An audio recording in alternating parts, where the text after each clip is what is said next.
You've inhaled enough dirt to be 4% soil by mass, and frankly, you think that's part of the charm. When the rains come, you might stand outside and pretend it's on purpose. Just don't do it too long, or someone will accuse you of performing a ritual. And then it's a whole thing involving chickens, Latin, and mild public shaming. So yes, you bathe occasionally, dramatically, and under duress. But in a world where hygiene is optional and fleas are family, smelling bad is just part of the ambiance. Congratulations, you've moved up in the world. You're not a peasant anymore. You're something else. A minor noble, a well-connected thing, a cousin to the guy who owns the only functioning mill in the county. Who knows? Titles are vague, but what matters is you now own 2 tunics. This is wealth. You've got a hall instead of a hut. It leaks slightly less. The floor is still dirt, but now it's decorative dirt. You even have rushes sprinkled with lavender if you're feeling bold or stale barley, if your servant accidentally raided the ale talk.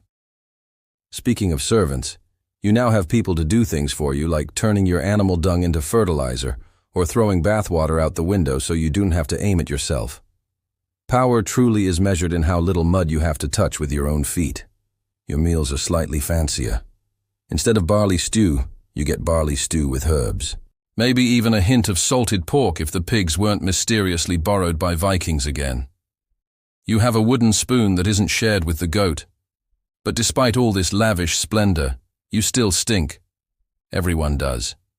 You have more access to water than the peasants, but also more fur-lined cloaks, sweat-soaked armor, and feasts that involve an uncomfortable amount of cheese and mead.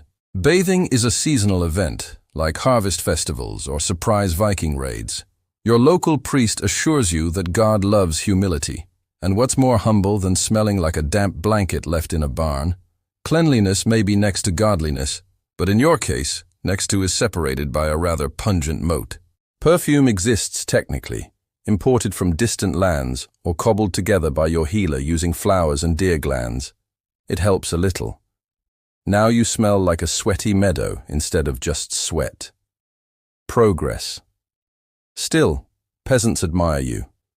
They imagine you dine on gold plates and sleep in feather beds. You do neither, mostly because you're paranoid about being poisoned or stabbed in your sleep by your third cousin.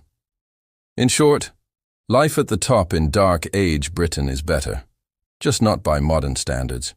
You're still one bad winter away from wearing a badger for warmth and calling it fashion. But hey, at least you have options. Let's be honest, you can't read. You also can't write or count past whatever number of fingers and toes you haven't lost to frostbite. But that's okay. Nobody expects you to. You're not a monk. You're not royalty. You're not even a lethal red. And let's face it, if you were, you'd be too busy trying not to be the unready to bother with books. In Dark Age Britain, education is a luxury, like socks that match or a winter without dysentery.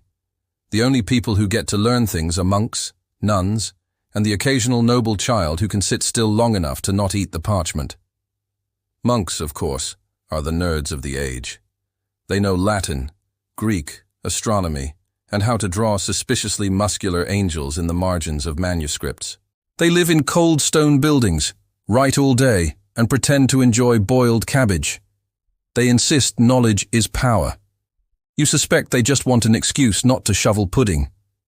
You, however, are part of the 99% who think grammar is the name of the village herb witch. You've seen writing. It's on the priest's scrolls. It looks like tiny chicken footprints marching across a page. He claims it says important things, biblical truths, divine laws, sermons. But for all you know, it could just be his shopping list and a few doodles of St. Cathcart riding a dragon. The concept of school doesn't exist in your world. There's no one shouting pop quiz, just someone shouting, probably because a boar got into the grain again. Your education comes from 3 sources.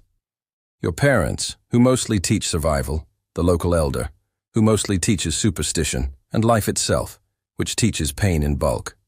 That said, you are clever.